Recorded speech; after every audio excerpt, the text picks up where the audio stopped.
Comment aider mon enfant à mieux se repérer dans le temps? Voici quelques conseils pour aider un enfant à y parvenir progressivement. Connaître son âge et sa date de naissance, pouvoir répondre à la question quand, estimer une durée, planifier une action dans le temps, ordonner des événements dans la semaine, le mois ou l'année, savoir se repérer dans le temps est essentiel pour entrer dans les apprentissages et cette compétence s'apprend par étapes. Parler du temps. Dès l'âge de 2-3 ans, au moment du coucher, on peut informer l'enfant. Aujourd'hui, c'est vendredi. Demain, ce sera samedi. Tu n'iras pas à la crèche. Tu resteras avec Mila et vous irez au parc. Prévenir l'enfant des événements à venir lui permettra de s'y préparer. Cela le sécurisera et favorisera à terme son autonomie. À partir de 4 ans, on peut lui montrer et lui expliquer le fonctionnement des différents instruments de mesure du temps. Sablier, chronomètre, minuteur, réveil, montre, horloge, calendrier, agenda. On regardera où se trouvent ces différents objets dans la maison. Il pourra les manipuler. On lui expliquera en quoi ils sont utiles au quotidien. Afin de l'aider à différencier une heure d'une minute ou d'une seconde, on trouvera des équivalences dans sa vie quotidienne. On découvrira ensemble qu'une seconde correspond à la durée d'un bisou, qu'une minute est le temps mis pour réchauffer son repas au micro-ondes, qu'une heure correspond à la durée du repas et de la douche. Associer les activités du quotidien à des notions de temps lui permettront de comprendre les durées. Vers 5-6 ans, on lui expliquera que pour mieux se repérer, les humains ont découpé le temps en jours, en semaines, en mois et en années. À l'aide d'un globe ou d'un simple ballon à faire tourner sur lui-même, on précisera. Un jour, c'est une journée et une nuit. C'est aussi le temps que met la Terre pour faire un tour complet sur elle-même. Puis, dans une semaine, il y a 7 jours qui reviennent toujours dans le même ordre. Lundi, mardi, mercredi, jeudi, vendredi, samedi et dimanche. Aujourd'hui, nous sommes mardi. Et enfin, une année dure 12 mois, c'est le temps que met la Terre pour faire un tour complet autour du Soleil. Tu te souviens de la chanson des mois? Oui, janvier, février, mars, avril, mai, juin, juillet, août, septembre, octobre, novembre et décembre. Évoquer avec l'enfant sa date de naissance et ce que signifie son âge, c'est-à-dire le temps écoulé depuis ce jour si important pour lui. On peut également donner à l'enfant un vieux calendrier afin qu'il puisse le feuilleter et l'observer à sa guise. Vers 7-8 ans, aider l'enfant à appréhender l'apprentissage de l'heure à l'aide d'outils prévus à cet effet. Horloge d'apprentissage ou montre adaptée avec des aiguilles. Évoquer avec lui les équivalences de durée. Un quart d'heure, c'est pareil que 15 minutes. On peut également lui expliquer les mots qui évoquent des périodes longues de temps. À combien de temps correspond un siècle, une décennie, un millénaire? Enfin, on pourra lui expliquer les mots qui évoquent la fréquence. Quotidien, hebdomadaire, mensuel, bimensuel, bimestriel, trimestriel, semestriel, annuel. On cherchera ensemble sur la première page de ses magazines préférés. Illustrer. Dans la chambre de l'enfant, on pourra afficher des photos de sa naissance jusqu'à aujourd'hui. Certes, il ne se reconnaîtra pas bébé, mais comprendra que lui aussi a été tout petit et qu'il grandit. On peut lui raconter des événements qu'il a vécus plus jeune en s'appuyant sur des photographies où il apparaît. Cela lui permettra de s'approprier le passage du temps. On pourra également mettre en image le déroulement de sa journée ou de sa semaine. On pourra le prendre en photo lorsqu'il prend son petit déjeuner, qu'il s'habille, et afficher ces photos dans leur ordre de déroulement, dans un endroit accessible à sa hauteur. On pourra dessiner ou bien photographier les routines du soir, la douche, le brossage des dents, le pyjama, la lecture d'histoire, le câlin et le coucher. Si l'enfant voit les étapes se succéder de soir en soir, il lui sera plus facile de les anticiper, de s'y préparer et ainsi d'accepter d'aller se coucher sans frustration ni colère. Vers 4 ans, l'enfant s'intéresse aux jours de la semaine et aux activités qui la composent. Un semainier sous forme de bande ou de disque agrémenté de dessins ou de photos de ses activités hebdomadaires lui permettra de mieux se repérer.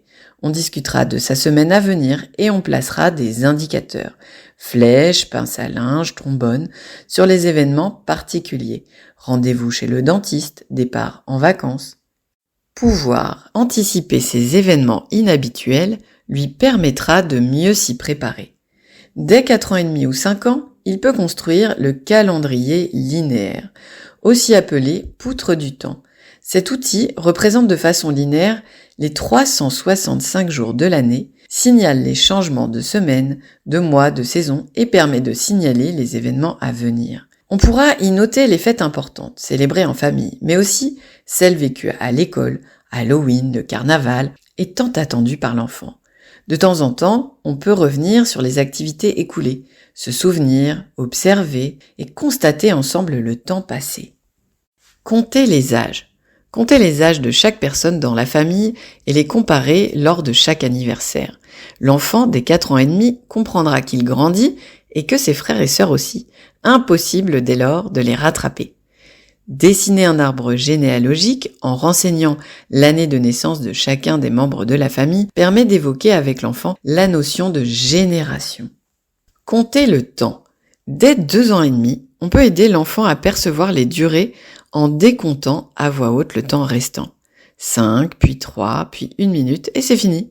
Il apprendra ainsi à anticiper la fin de l'activité à laquelle il est en train de s'adonner avec passion et à se préparer à en changer sans frustration. Mais attention, les minutes qui s'écoulent doivent correspondre à la réalité. Si je lui dis « je reviens dans 5 minutes », cela doit correspondre à 5 vraies minutes. Cette rigueur permettra de construire petit à petit des repères temporels fiables. À partir de 4 ans, on peut s'aider d'un timer pour chronométrer une activité, le brossage de dents par exemple. On peut lui donner la durée comme indication. Jouer avec des sabliers de différentes durées, souvent fournis avec des boîtes de jeux, et les minuteurs de cuisine ou celui présent sur votre smartphone, pour l'aider à appréhender ces différences. On découvre un sablier d'1 minute et on regarde ensemble le temps s'écouler. Cela passe vite.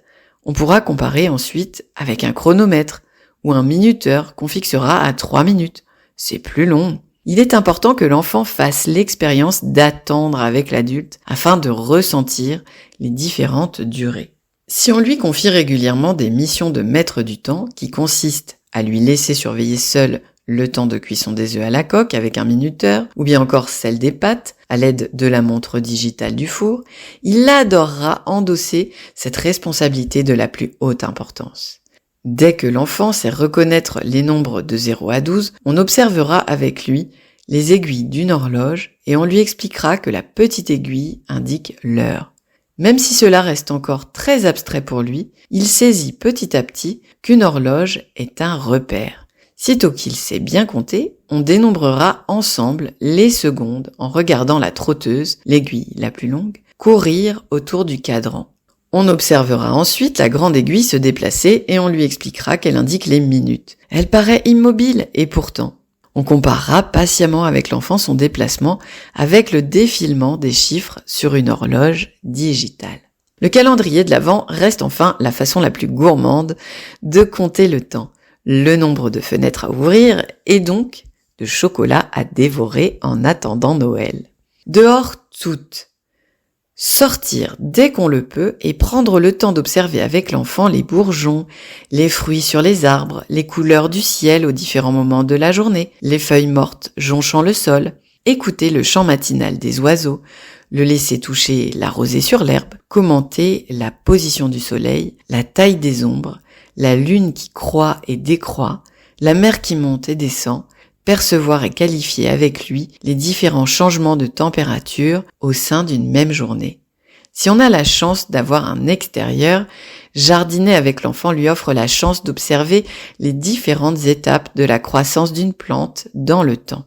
On peut l'associer à la récolte ainsi qu'aux différentes étapes de la préparation du repas. Au marché, on observera avec lui les étalages et on évoquera ensemble les fruits et les légumes de saison. Écoutez également le clocher qui sonne. Comptez avec lui en rythme et annoncez l'heure. On pourra lui raconter que les cloches sonnaient au temps où les gens n'avaient pas de montre. Évoquez avec lui le fonctionnement d'un cadran solaire. Observez aussi les bâtiments du quartier.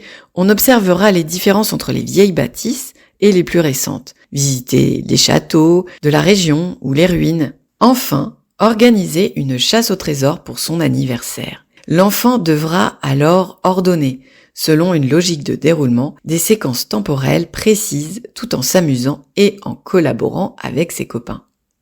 Le laisser mesurer.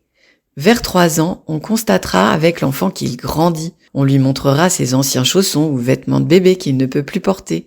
Si on avait des empreintes de main ou de pied, on le laissera toucher du doigt à quel point il a grandi. Dès 4 ans, il peut s'amuser à se peser régulièrement et constater qu'il est également plus lourd avec le temps. À intervalles réguliers, on marquera sur une toise la taille des différents membres de la famille. L'enfant remarquera qu'il grandit, tout comme ses frères et sœurs, mais que les adultes non. On lui expliquera que seuls les enfants et les adolescents grandissent et que la taille des adultes, elle, reste la même. Mais la taille n'est cependant pas pour autant proportionnelle à l'âge. Les adolescents ayant terminé leur croissance sont souvent bien plus grands que leurs parents. Trouvez des exemples au sein de la famille. De même, les enfants de 5 ans ne mesurent pas tous 1,10 m et ne chaussent pas tous du 28, fort heureusement. Savoir se repérer dans le temps permet à l'enfant de se projeter dans les événements à venir afin de mieux les anticiper. Cela le sécurise, favorise son autonomie, limite sa frustration et facilite son entrée dans les apprentissages. Parents, vous êtes la personne la plus à même d'aider votre enfant au quotidien à construire et à s'approprier la notion de temps, patiemment, progressivement, à travers des explications, des expériences, des illustrations ou encore l'évocation de souvenirs communs.